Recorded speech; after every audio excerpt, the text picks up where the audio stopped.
Bismillah. Jadi kalau kita bahas tentang kurban, itu kan kurban itu berasal dari kata koroba.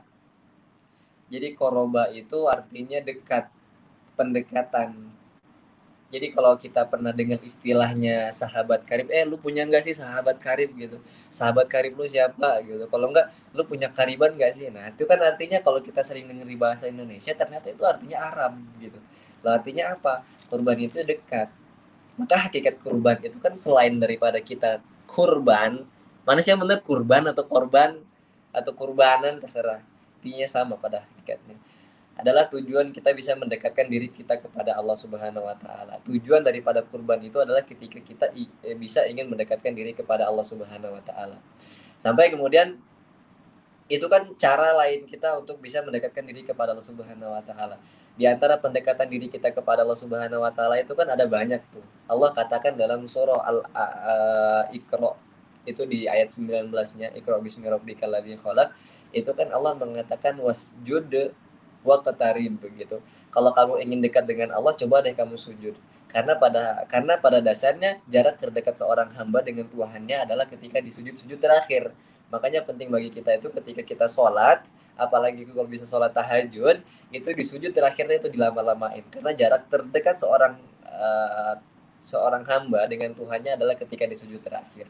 Begitu, itu yang pertama. Yang kedua, Allah katakan di surah Al-Kautsar, inna a'tainakal kautsar fasholli lirabbika wanhar. Kalau kamu itu pengen dekat dengan Allah, coba kamu fasolli, kamu sholat di situ. Kemudian apa wanhar? Anhar di situ apa? Menyembeli. Nah, maksudnya anhar di sini adalah berkurban. Begitu.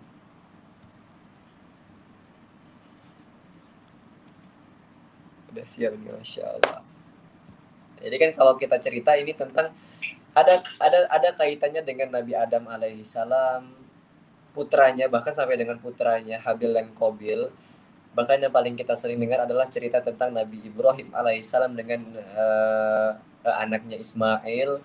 Ini juga berkaitan tentang ceritanya Nabi Muhammad Shallallahu Alaihi Wasallam dengan anaknya yang bernama Ibrahim,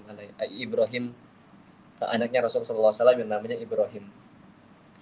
Jadi kalau kita berbicara tentang kurban kan ini wallahi demi Allah tentang cerita Nabi Ibrahim alaihissalam dengan putranya Ismail. Insya Allah lah ya teman-teman ya. Nabi Ibrahim itu adalah seorang wali Allah, bukan wali Allah, Khalilullah, memang kayak kekasih Allah Subhanahu wa taala yang mendambakan yang namanya buah hati, yang mendambakan yang namanya keturunan. Karena hakikat daripada pernikahan itu adalah pengen meneruskan keturunan. Apalagi dia adalah seorang rasul, apalagi dia adalah seorang nabi. Beliau adalah seorang nabi dan rasul, maka menginginkan sekali yang namanya keturunan. Dan apa yang kemudian di situ? Inilah bentuk daripada kesabaran yang Allah ujikan kepada orang-orang yang soleh. Allah menguji kesabaran kepada orang-orang soleh itu bertubi-tubi. Karena ini memang pelajaran bagi kita.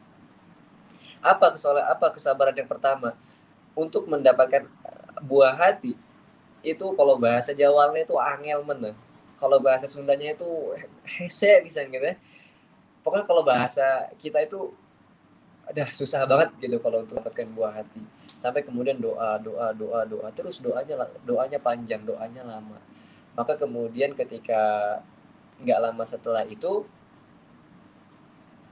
menikahlah. Setelah dengan pernikahan pertama itu kan bunda bunda Sarah ketika ingin lahir putra pertamanya itu Nabi Ishak alaihissalam, Allah kabarkan di situ kabar gembira dalam Al-Quran. Allah katakan wabasyarnahu bigulamin alim.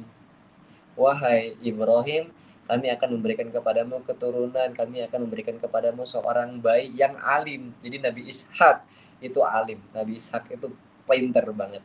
Maka kemudian itu pengen lagi anak gitu ya, pengen lagi, nggak dapat.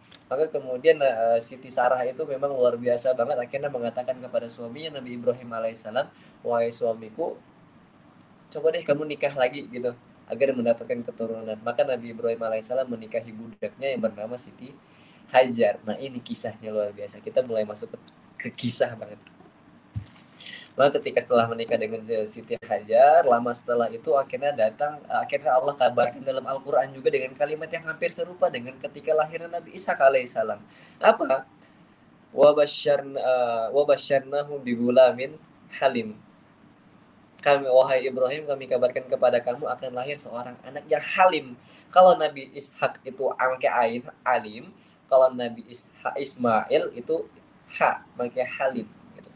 Jadi kayak apa bedanya? Kalau Nabi Ishak itu memang anaknya cerdas, banget cerdasnya cerdas banget. Tapi kalau Halim itu cerdas enggak? Cerdas, cuman enggak secerdas Alim. Cuman Halim. Halim itu apa? Halim itu saya kasih tahu kayak orang Jawa, kayak orang Sunda. Lo bagaimana? Lembut gitu ya karakternya. Kalau ngomong sopan santun, kalau apa-apa nunduk lo gitu. Jadi kalau bahasa Jawanya itu legowo. Kalau bahasa Sundanya itu ya kayak orangnya itu gimana ya? Pokoknya gitu ya. Orangnya tuh kayak ya ampun itu lemah lembut banget, itu Halim.